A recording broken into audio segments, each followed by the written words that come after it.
We are back. It's the Joe Holka Show presented by Prize Picks. How's everyone feeling today? Sunday morning divisional round. We're going to do some late swapping. We're going to go through the 2-game slate quickly, build a lineup for that. We're going to go through and go ahead and build a showdown lineup as well for each of these games. Excited to jump into it with you guys and hopefully enjoy the games yesterday. How's everyone feeling in the chat? Friends, how's everyone feeling? Did you guys get all the money yesterday? Did you guys set yourself up for a nice Sunday slate on the 4-gamer? Oh, there's one more thing I wanted to actually put on screen now that I remember this. I ran 10 lineups across GPPs. Those are the ones that I'm going to look at some late swap with you guys, but might as well show you guys where I landed on exposures, the good, bad, and the ugly. So let's do that. Let's add that. There's got to be a way I can add that on the screen here. Hold my beer. How's everyone feeling, though? Appreciate you guys being with us.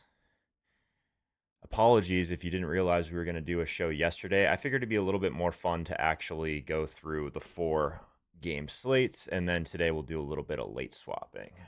Let's do that. They don't make it easy. Let's do that. Boom. You guys have to tell me, is that... Let's go... Boom. Is that big enough? Can you guys even see that? It's hard for me to tell on my little screen. Can you guys see what exposures are? Is that way too small? The good, bad, and the ugly. We'll go through some of my teams, obviously. Some of the good things that happened, some of the bad things that happened, all that good stuff. And then how we're going to try and use some leverage to fix these teams as well. Is that good enough? Can you guys see, like, roughly what the exposures are? I'm going to move this over. It just bugged me. It's a little bit ugly. Let's go with that. For mobile, yes. Too small for mobile? Shoot. Okay. Well, this will work for now, and we'll go into that shortly. But I do want to start with, let's go ahead and just build a quick lineup for the 2-game slate. Obviously, a little bit less options, but there's still some fun things that we can do in roster construction here. Obviously, the 2 games that we have, Houston, New England, much lower total. And then we have the Rams and Chicago Bears here. So I think it'd be fun to actually go through and kind of, at least from like a quick thought process perspective, what we would want to do here. So from my perspective, these type of slates, you almost always just want to onslaught one game. And if we were to do that with, say, LA and Chicago, it does get a little bit expensive quickly. But curious what you guys would do here. Do you want to, let's just go ahead and do this. I'll run a poll for the quarterback and we'll build an onslaught around that. I think that makes the most sense. So game number 1, obviously we got May, we got Stroud, and then game number 2, we got Stafford, and we got Caleb. Let's do that. If you're looking for some more position by position type of stuff, what the good plays are, what the bad plays are, we kind of went through most of that yesterday. I think it'd be more fun just to build some lineups today and go through late swap at the end. Exclamation point vote, space the number in order to place your vote. Who's our quarterback for this 2-game slate? Who's going to win us all the money? Stidham week next week. Yeah, that's crazy. Did I hear that right? That he broke the ankle on like one of the last plays of the game? That's so brutal.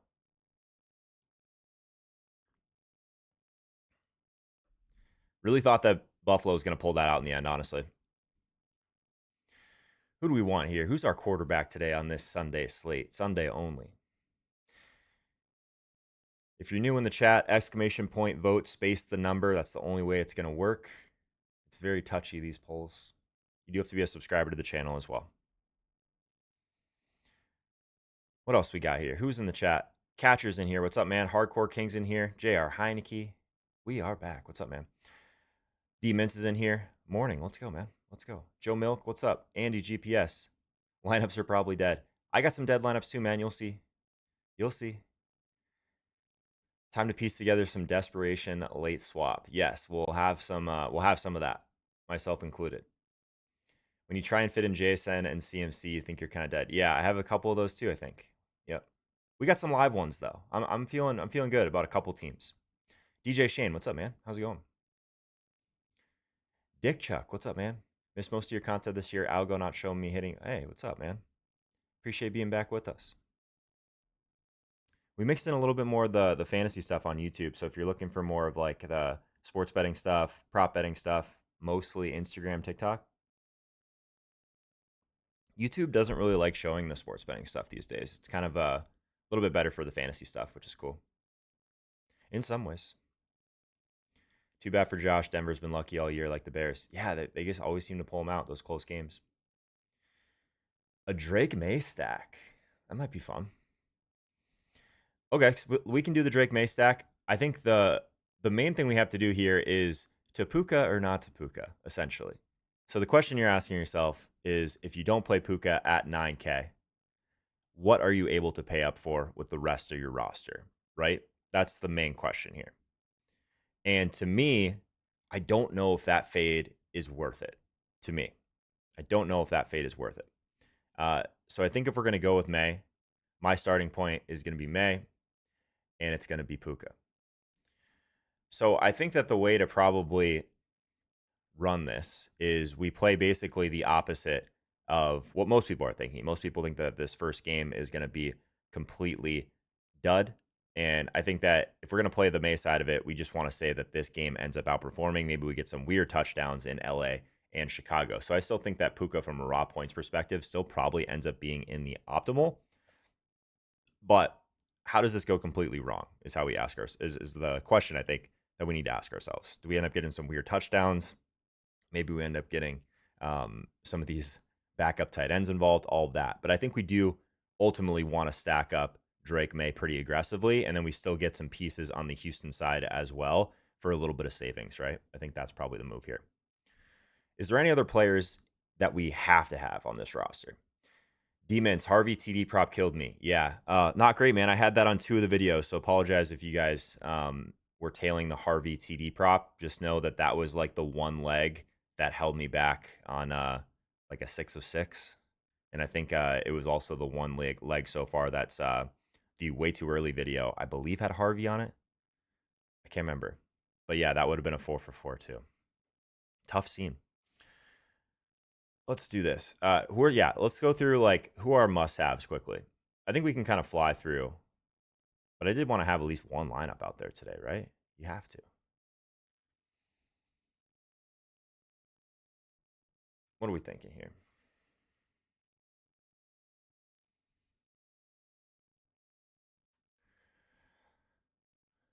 Colston Loveland, 5,500. Texans D. I guess we got to figure out what exactly we want to do with defense in this thing, too. If we wanted to go with something like Rams defense plus Puka, and that would be kind of our only piece in the afternoon, we could probably do that. There's a lot of different directions we can go here. A lot of different directions.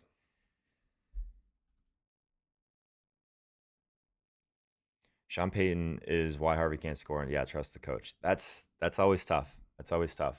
The trust in Sean Payton thing, never ideal. I'm with you.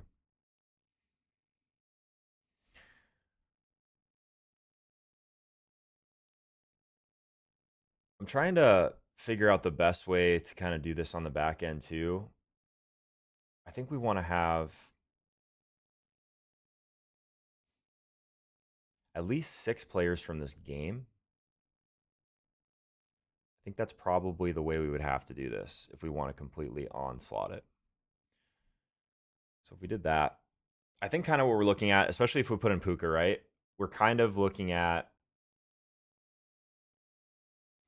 least, I guess the big decision point is, can we do 2 tight ends here? Right? So let's make that decision right now. Ideally, I would like to not play 2 tight ends. We could just play Hunter Henry and Dalton Schultz, sure. It's probably going to project a little bit better. But I would like to still get a little bit different. I think that's kind of like the easy way out. So I think if we don't play a tight end in the flex, I still want to look at a couple rosters here too that maybe leave a little bit of salary on the table as well.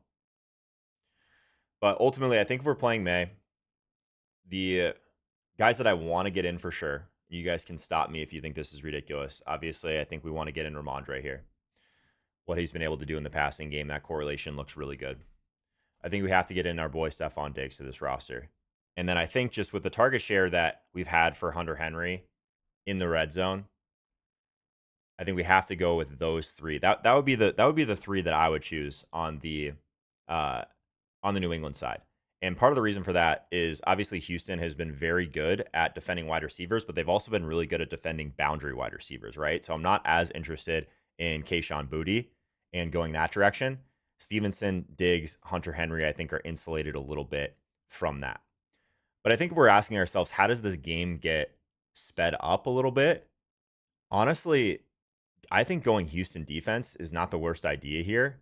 Maybe we get a pick six and it goes right back into our hands of Drake May, a little bit of catch up. So I'm actually going to correlate our quarterback with Texans defense, believe it or not, because what we want is turnovers. And I think if we get a pick six, we'll be in a good spot and also give us a little bit of uniqueness here. So on the Houston side, I do kind of want to commit to maybe just having Puka in that last game. I think that's kind of an interesting direction. I'm kind of running some sims and stuff on the back end right now, and I think what we want to do is just go really heavy on Houston with the rest of this roster. So for me, we want touchdown upside, we want roll, but we also want players that aren't going to completely negatively correlate. So I think what we should do here, I think we go Higgins, and then we also go Kirk. They're playing completely different roles. Kirk obviously going off last week was nice, but Higgins is going to take over a lot of that work from Nico Collins. And I still think like getting that big body wide receiver that could potentially score a touchdown on the Houston side makes a ton of sense.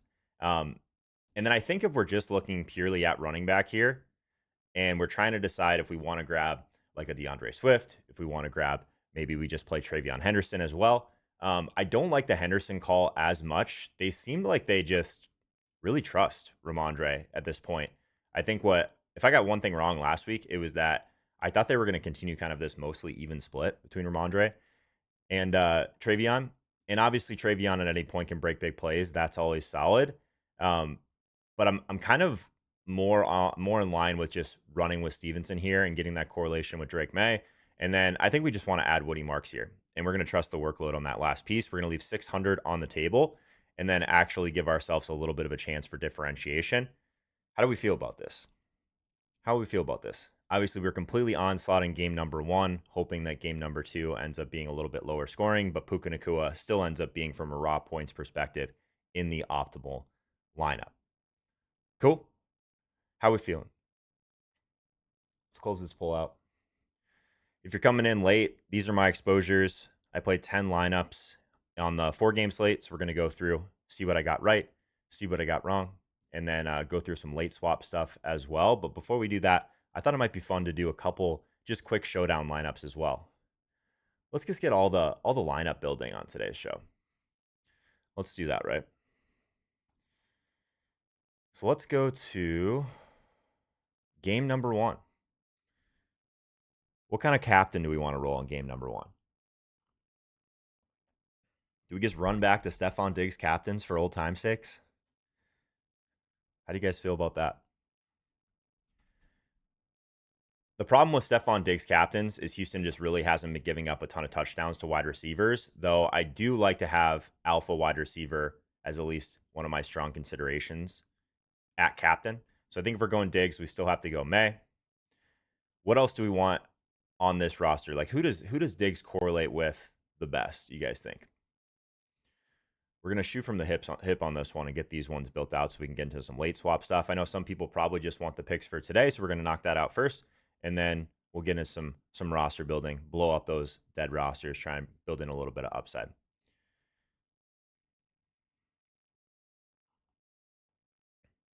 Like I said, I do really like Ramondre.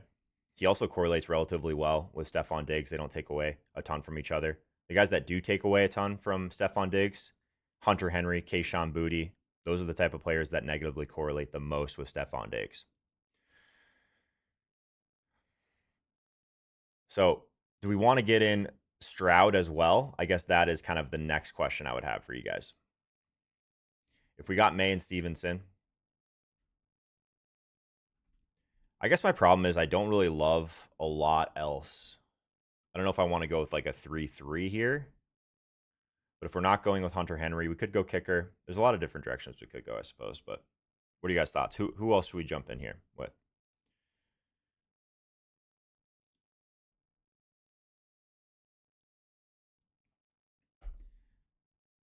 Get some kicker action in here. Let's see what the kicker correlation looks like for Diggs. Huh. Not great, actually. Not great.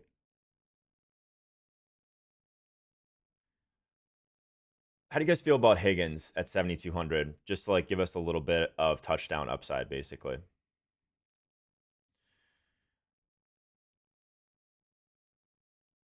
Higgins, I could do that.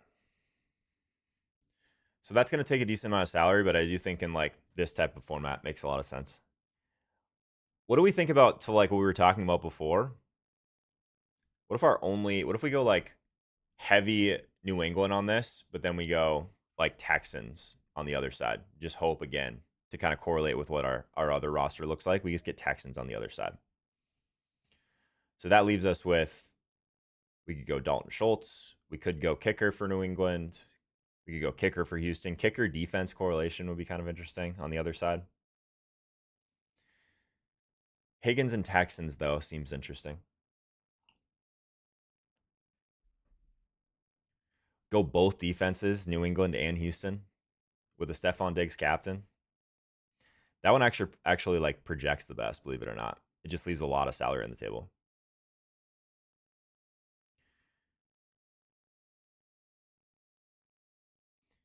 What else do you guys got here? We could leave a bunch of salary on the table, play both defenses in here.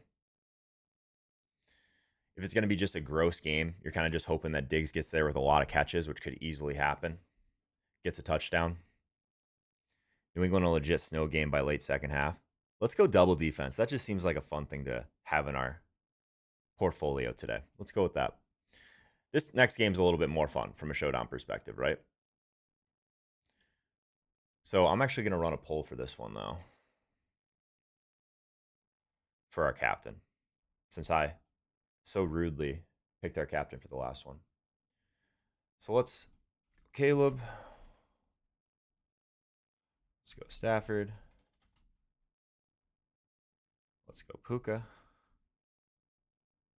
Let's go Devontae. Who else are we considering for captains? Those are kind of the main three. Let's throw Loveland on there too. That might be fun. All right, let's go with those options. I know it says quarterback. Just pretend that says captain. Who should our captain be here?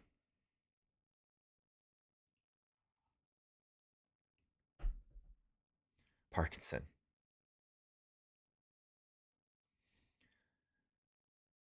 What do you guys think?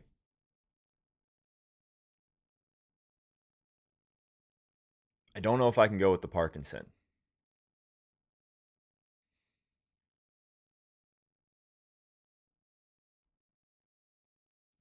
Like this game to me though feels like if you're just looking at like the best overall plays, it's still pretty clearly I think Puka, Stafford, and Caleb. I think those are the ones that I'd be looking at the best. I actually think that there's a little bit of leverage that we can do with either of those. But if we're gonna like Captain Puka, obviously I think Stafford makes sense on the other side. Captain Devontae is somewhat interesting. Captain Colston Loveland, I think, would be a little bit of fun. I just don't know how unique that's gonna be either. What do you guys think? Stafford or Loveland? Give me a couple votes. We got 85 people in here. Give me a couple votes for this captain, and then we'll get into some late swap stuff after this roster. 2 Super Bowl teams play today. Could be. Could be. Yeah, tough break for Denver losing their quarterback going into the AFC Championship game. So brutal. We got some Loveland. Loveland captain might be fun. We got some votes for Loveland here in the chat. Let's do a fun Loveland captain. Let's do it. Everyone on Loveland, like Harvey yesterday, got hit off him. Are we overthinking it, Joe? I don't know. We'll see. So I think if we're going to go with a Loveland captain, this is how I would probably correlate it. So I would go Loveland, obviously Caleb on the other side. I actually like the idea though. So if Loveland ends up being the optimal captain, my guess is we probably had some failures on the Ram side of the ball, right? So how does Puka or Devontae not end up being the ultimate, like the ultimate captain that you need? I think it's probably if Kyron steals a touchdown or two. So that would be like the core correlation and the core bet that I would want to make on a Loveland captain situation. Is that crazy?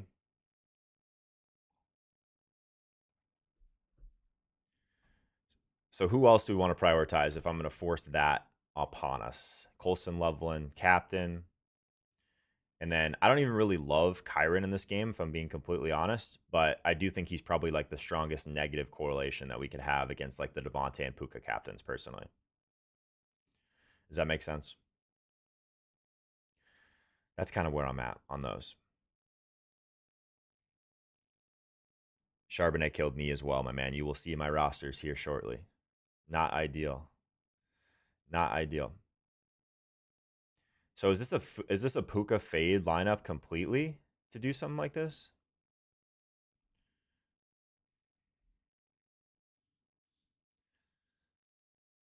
I don't necessarily want to do two defenses again. That's not ideal. Stafford and Kyron together, I still think can be. I think Stafford still has to be on this team, and we just hope that Stafford throws a touchdown to Kyron, but doesn't throw a touchdown to Puka and Devontae. So I think that's at least reasonable. We got both quarterbacks on this roster. We still have a good amount of salary to play with here. What do you guys think?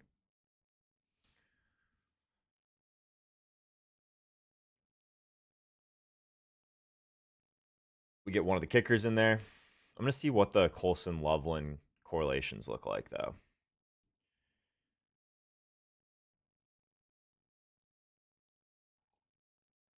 We get a Luther Burden involved here. He's like the only wide receiver that correlates relatively well with Loveland, basically just because they play completely different roles. So if we do that, we got 3,200 left. We could get in one of these other tight ends. We get Higbee in there, somewhat interesting. It definitely limits what we do a little bit, but I still think we need a little bit more slate breaking upside. Let's get Burden in there. I feel like Higbee is interesting just because he also is something that can take away from like Puka. And we're trying to figure out what rosters can take the most away from Puka and Devontae. And I think it would be Higbee. I just don't really want to spend all the salary. I hate doing that. We could play Loveland and Komet together, play both of them. Just hope that the tight ends are the ones that get there. Just such a negative correlation. I don't know if I want to do that either.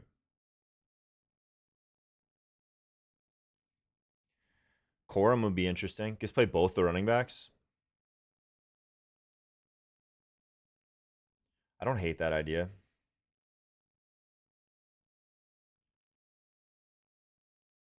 Kyron and Corum are actually just basically just a neutral correlation. We don't have to play Burden. I just think that Burden's like one of the ones that makes the most sense. We can't get Corum though in this roster. He's 4,200 unless we moved off of Burden or something else.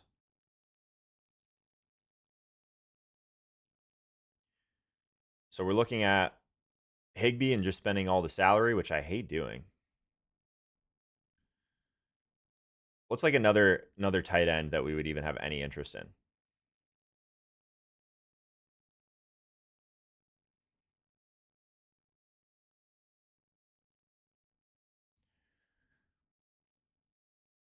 It gets gross fast for sure.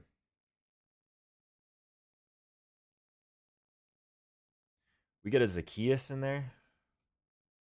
So gross. 2,800 for Zacchaeus gives us a little bit of differentiation. Correlates really well with Colston Loveland for some weird reason. How many routes did he run last week? 2 targets and a touchdown. He did score a touchdown last week, though. He's been a touchdown scorer. He actually has some reasonable target volume, but dude, he had 21 snaps last week. I don't think we can do that. I don't think we can do that. Get a Xavier Smith dart throw.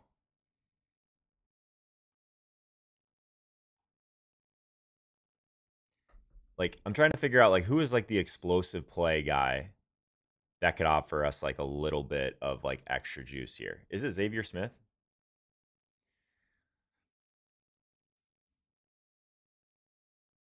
Kind of interesting.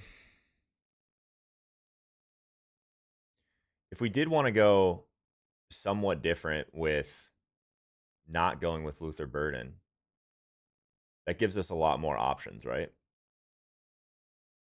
I just kind of like the Burden stuff. He's a little bit too expensive, probably. I'm talking myself back into it. 2,000 seems like a lot to leave on the table, though.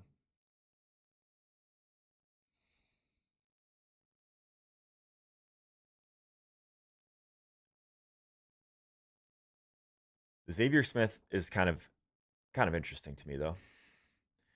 I just don't. I wish Higby was a little bit cheaper.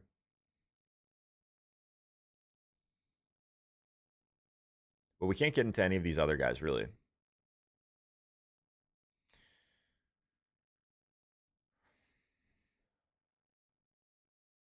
If we went with Xavier Smith, that does give us a lot more options, though. We can get into like a Roma Dunze.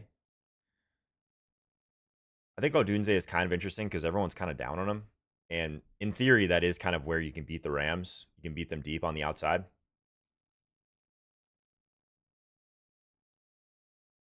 Kind of interesting. We could just get some Odunze in there. That feels like some nice leverage. I think a lot of people just prefer Loveland or Burden at this point. But getting both of them in there, I guess, can Loveland be the optimal captain if Odunze also breaks a couple big plays? I don't know. I think we do that. Let's go with Rome. Rome, Williams, Loveland, and then we got the ultimate kind of leverage like core for the Rams. Cool. All right, now let's get to the fun stuff. You guys want to see some of my rosters from yesterday? Let's do this. All right. So those are my exposures. As you can see, let's actually put that on screen too, the other one, so you guys can actually see some of that, if that's helpful. If I do that, yeah, we still can't really see enough of it if I do that. So it's kind of ugly, right? So let's do this. Let's go through some of my rosters. So basically, I set myself up in a few spots, and then in a few other spots, we're definitely going to have to blow some teams up, right? So overall, just looking at some of the ones that are still looking okay at the top, ideally, I wouldn't have had Zach Charbonnet on this roster. Just kind of looking at a couple of the failures, right? Like Christian McCaffrey at 12, obviously is not looking great. 39.4% ownership on him. Let's see how many of these McCaffrey teams at the top I have, though. This one also has Kenneth Walker and Zach Charbonnet. I think I only had one Walker team without Charbonnet. See if I can find it.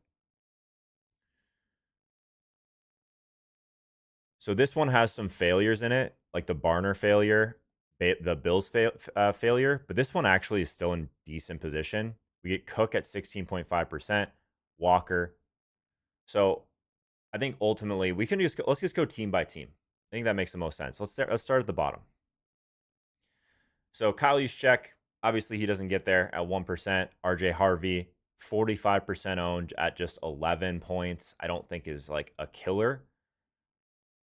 Getting some nice Khalil Shakir, 14, still reasonable. And then 49ers D at -2. This one's kind of borderline because there's a lot of PMR here. This is like one of the most PMR we have left. I would say we do need a little bit more leverage probably on this one. This one doesn't really stand out as like a massive failure though. So let's look at a team that is a massive failure. Like let's get through the Darnold teams first because that'll be give you guys a good idea of what I think some of the best leverage options left are. So ultimately, this team is pretty much completely dead, right? So at this point, let's do that. Let's get this off screen. This is not helpful. There we go. So let's get these out of here. So we're staring at some massive failures on this roster. So the first thing that I'm going to ask myself is what is the best way that I can actually with this amount of salary left, which is not ideal, what can I do for leverage? So the first thing that I'm typically going to do is just go to defense. What is the highest leverage defense remaining? Is really the question that we have to ask ourselves. And to me, the highest leverage defense is probably New England. I don't think many people are going to go that direction. New England or Houston probably get in there. Let's go with Patriots because they're the most expensive. And then we have 2 wide receiver slots and a flex. The wide receivers that I think provide the most leverage today. We have to figure out how to get a little bit deeper or different on the cheaper side, but also get a little bit different on the high end. So we talked about them a little bit on the other one. Who's going to provide some like explosive plays? I actually think that Xavier Smith is somewhat interesting at the Stone Mint at 3K. So we get him in there. He still provides like somewhat of a ceiling on a big play. And I think for these teams that are like epically dead, he's like a way you can still free up a little bit of salary.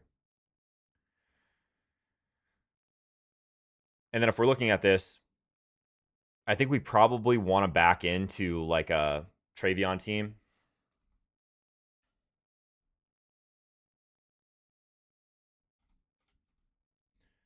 In the flex. So we got Travion on and Patriots defense, and then we could still get in Puka if we really wanted to this roster. Maybe this team doesn't need Xavier Smith, but we could go that direction. We probably want to back into some Chicago players here, ultimately. So maybe we, instead of going Xavier Smith here, we just throw in the guy that I think is really nice for leverage is DJ Moore. Because I think DJ Moore is still probably going to be like 5% owned, even after late swapping. So we probably have all the salary in the world to get to like a DJ Moore and probably want to go like a DJ Moore and Rome Odunze.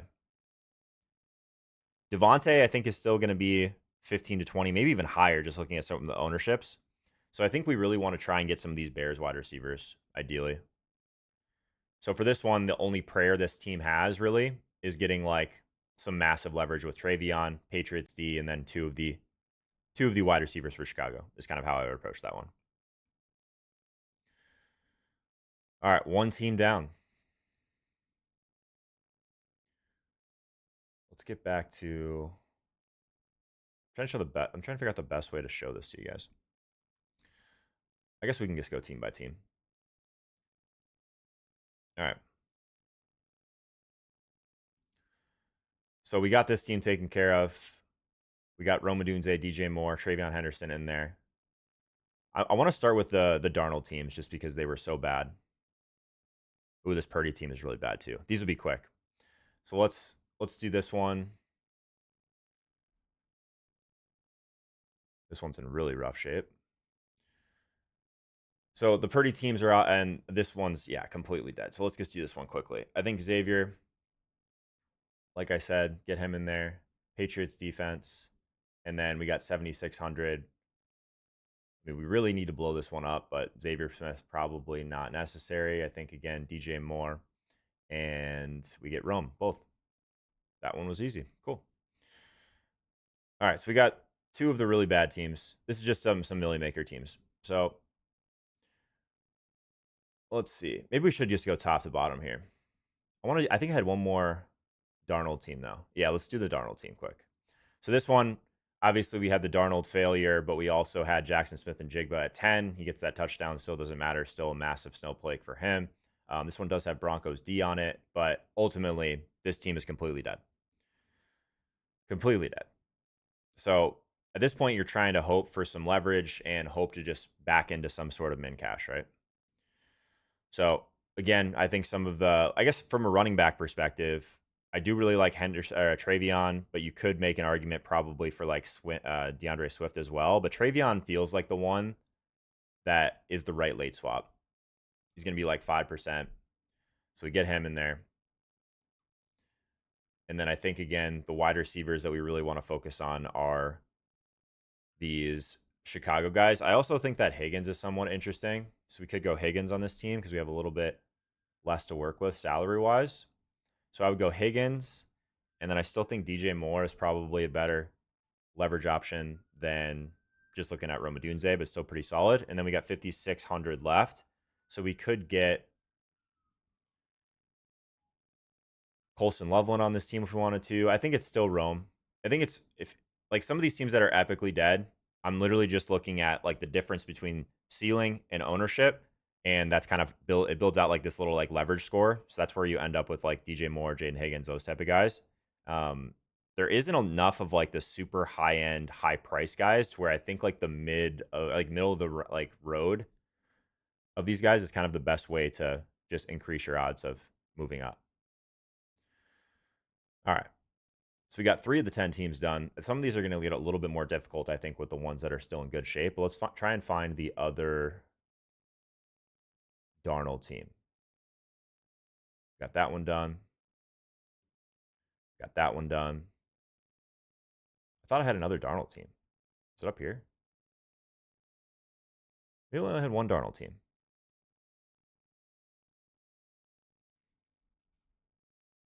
No, I definitely had 2. Definitely had 2. We got that. Oh, so there it's at the bottom. Okay. So we got Darnold there. I just want to make sure we get those ones done. Okay, so we got both of those done. So both the Darnold teams are done. I think I only had one Purdy team, thankfully. We got the Purdy team done. All right, so the Darnold and Purdy teams are done. And then the other, it's just easier to go by quarterbacks, but let's start with the bottom and just work our way up. So this one's kind of interesting, right? Because we have RJ Harvey, just gives you 11, but we have Shakir, 14. There's so much salary left on this roster, though, that I actually think this team still has reasonable legs to it because it has so much PMR. So, like, the one thing that you could do if you're just like, you still ultimately need ceiling, right? You shouldn't just be swapping into low owned plays blindly. You still need ceiling, right? So, like, just moving away from Puka, Devontae, and those guys just for trying to get different is not always the best approach. Is this team going to get all the way to the top? Probably not. I'm trying to think if there's still. This is a Caleb team. We could pivot one of these pieces. Like maybe we still keep Puka and maybe we pivot Devontae to something else. That's what I could possibly think about doing here. So let's play that scenario out. Let's blow these up a little bit more aggressively. So I still think that Puka makes sense on this team. We still need raw points. PMR doesn't matter if we don't get any raw points. So I think the question we have to ask ourselves is, should we just add in another Chicago piece to this? And the answer is probably yes. And then we leave some salary on the table, or we try and grab a leverage piece in this third game here. So DJ Moore 5,200 leaves a ton of salary on the table. But we need something that can actually still get us a decent amount of ceiling. We're leaving a lot of ceiling on the table with Devontae. But if we're just looking for like a little bit lower ownership, I was hoping that Stephon Diggs would come in a little bit lower. I'm still seeing Diggs at like 20% projected ownership. And to me, that's just like not a great pivot to make here. I would just rather keep Devontae at that point. So like the hardest part about this slate right now is there's not enough high price leverage, right? That's the hardest part about this. So like just pivoting it for like into like a Hunter Henry just doesn't necessarily feel right. DeAndre Swift is probably the closest, but then we're basically just trading Devontae for like a 15% player. You could put DJ Moore in there, but then you're giving up so much ceiling that I don't know if that makes sense either. I think this one has to stay where it's at. I think that one has to stay where it's at. I'm leaving it. We got a lot of PMR on that one. I do think that one's somewhat borderline though. I wish we had like one other like expensive piece. You know what I mean? One more expensive piece, but I'm going to leave that one. We already did the Darnold one. Let's look at this one. This one's basically wide open, but we have McCaffrey and JSN failures. So this one, even though it has a lot of PMR, we don't have a lot of salary to work with here. So this is a team that I think we need to pretty aggressively swap. So again, I think that if we wanted to go max leverage, I think it's Patriots. I think it's Travion.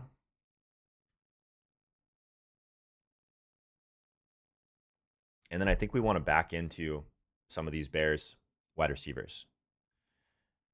And then if we're not going to have Puka on this team, we probably could consider getting like a Blake Corum or a Kyron on this team. I was just looking at Corum. Corum versus Travion. Yeah, it's like not even close. So yeah, I think Travion has to stay there. If we play a Xavier Smith on this team, it helps with a little bit of salary. I think that the best leverage that we have, though, at tight end is probably like a Cole Kmet or Hunter Henry. If we play some of these cheaper guys, like, I mean, this team is mega dead, right? So trying to get in Xavier Smith and Cole Kmet, that frees us up a little bit to get to some of these wide receivers for Chicago, right? So I think this does get us to DJ Moore. And then at that point, we got 5,100. We could go to Blake Corum. I think that's the move. So we still get Corum on this roster. So we go Henderson, Patriots, kind of max leverage in that game. And then we basically go with like the full leverage Ram Chicago build. Again, without much salary, this already has JSN and McCaffrey failures. This team was never going to have Puka Nacua on it anyways. And it would have been difficult probably to like build something with Devontae without giving up a ton of ceiling. So I think this is probably the highest leverage way we can adjust that team. But yeah, mostly dead. All right. Swapped.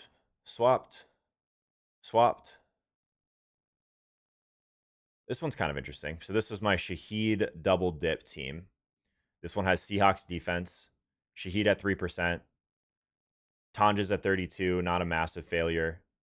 This one does have Charbonnet, which isn't ideal.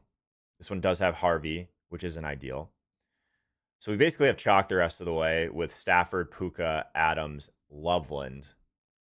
Honestly, I don't think that this one has so much salary remaining that I don't know if this is the worst one to stay with Stafford on, because we still need the ceiling. And it still has, obviously, Seahawks defense at just 21%. This one, to me, is probably okay to stay where it's at. This is like one of the ones that is borderline in terms of PMR, but PMR doesn't tell the whole story. It basically has a ton of salary left. So there's still a ton of room for firepower here. I think if we get like the Stafford, Puka, Adams alpha game, this team still cashes pretty easily. I don't know if this team is live to win either way because of Charbonnet, but this is one of those ones where I think you take your min cash. Even if you were to back into something that is very different on this roster, I don't know if you're ever going to overcome this like 2 at 34% ownership. And obviously Harvey doesn't really blow up either, but this is probably a real easy team to cash. Purdy, we already late swapped that one. We already late swapped this Sam Darnold team. All right, so we got 4 teams left. These are the ones that performed relatively well. This is our one team that doesn't have Charbonnet but does have Walker. So we got Walker at 22% with the 38. You kind of need that to win. We got James Cook at 16.5. This is probably my best team. Barner, obviously, massive failure. We got 1 at defense, but this roster still has plenty of room to run and has some nice differentiation there. I think this is the best team I have remaining. So leaving the Stafford double with Loveland, getting Hutchinson here for a little bit of salary saving, I think that team's totally fine to stay where it's at. Bo Nix. The Bo Nix at 11% is pretty nice. This is another James Cook team, which is pretty nice. We do have the JSN failure here. We do have the 49ers failure here. This team, I do not think has the legs that we need, particularly with this failure at JSN. If we end up just playing chalk the rest of the way here, I don't think this team cashes. So I think this one, honestly, should be aggressively swapped.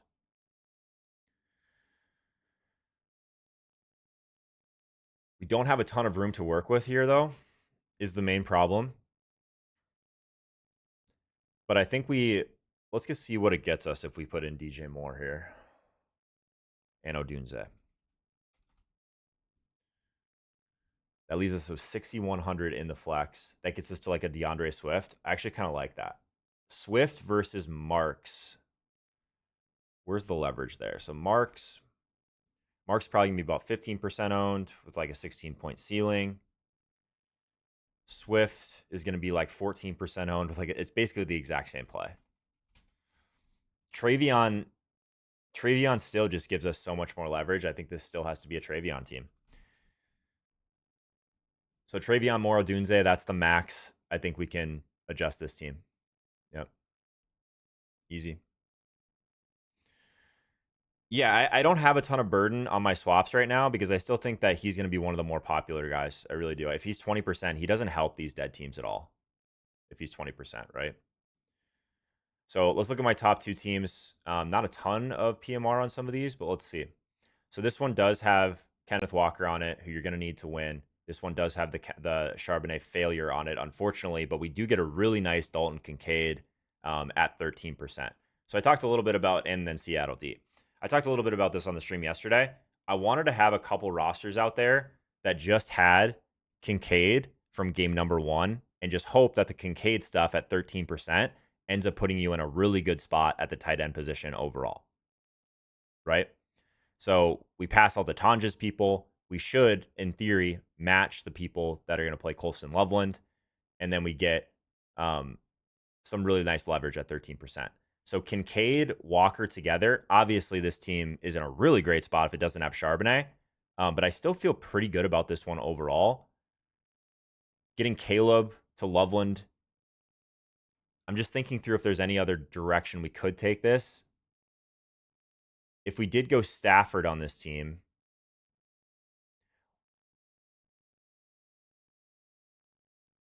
we give up a decent amount. Let's see what the Stafford version of this looks like, but ultimately I think I'm probably going to leave this one. So we get Stafford in there. We have to move down off of either Loveland or Higgins. Moving that to Kirk's not the worst. What do you guys think of that? So I guess the 2v2 is Higgins, Caleb, Stafford, Kirk. Higgins, Caleb, Stafford, Kirk. I might change my mind on this one. I'm going to do some quick notes on this. So what I say, Higgins, Caleb versus Stafford, Kirk. If we're just looking purely at ceiling,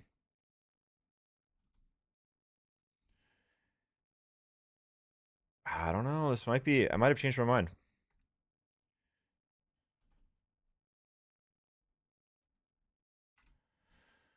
It is pretty close. What do you guys think? Caleb Higgins, Stafford, Kirk on a team that has some really nice legs on it.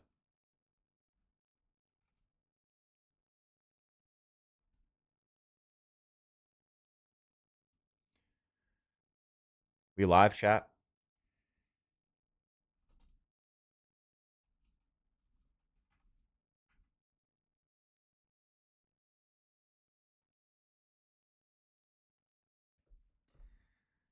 The Stafford side gives us a little bit more ceiling.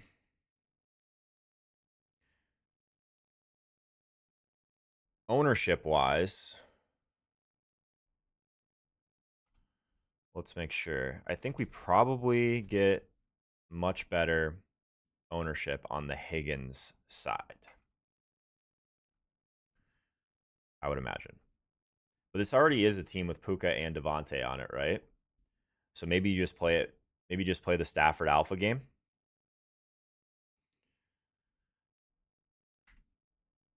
And then we get Kirk in there. Honestly, the ownership doesn't look terrible even on Stafford Kirk together. We don't gain, honestly, there's not a ton more leverage that we gain with Higgins Caleb. We still get Loveland on the other side.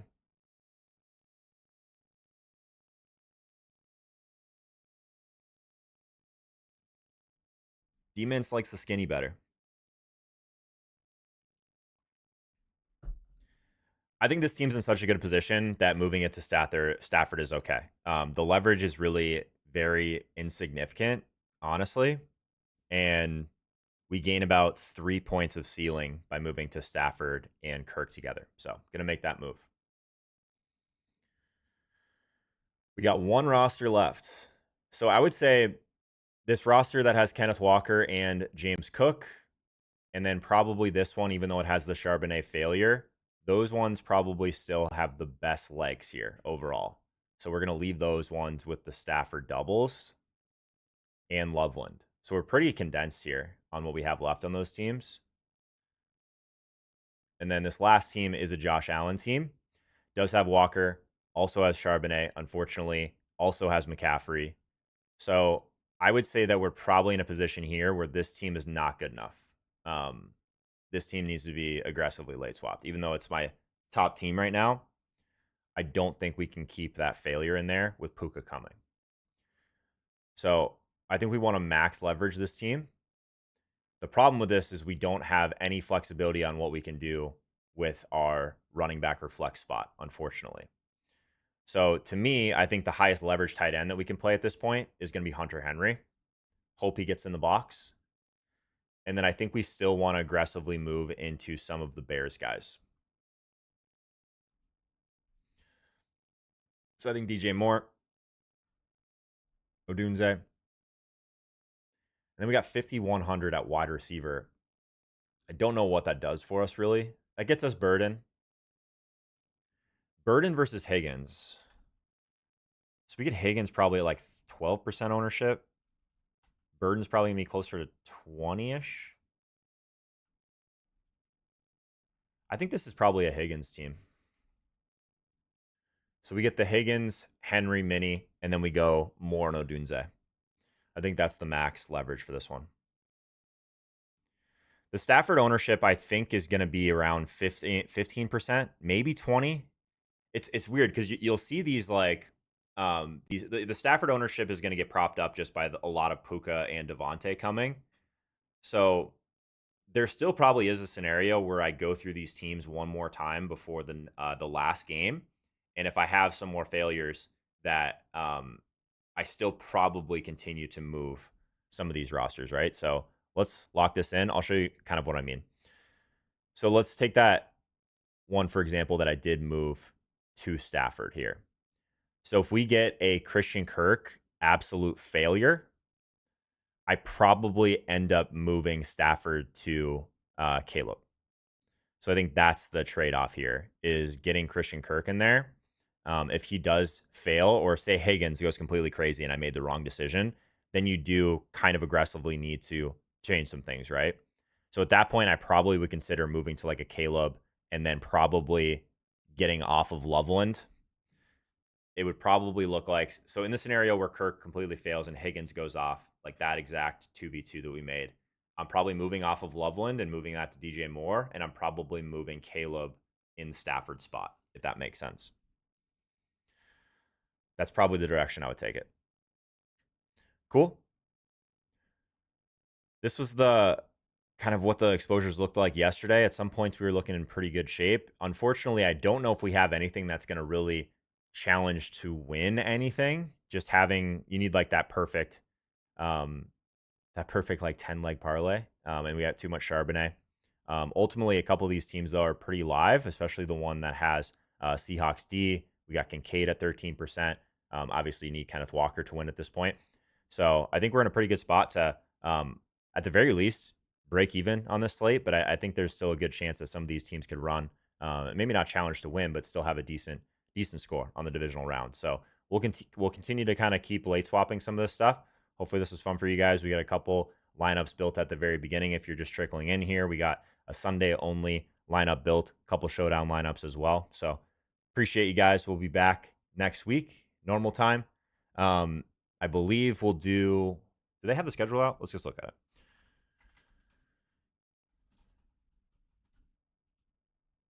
Because they usually spread these out, right? No. So these are both Sundays. We got a 2 p.m. game on Sunday and a 5:30 p.m. game on Sunday.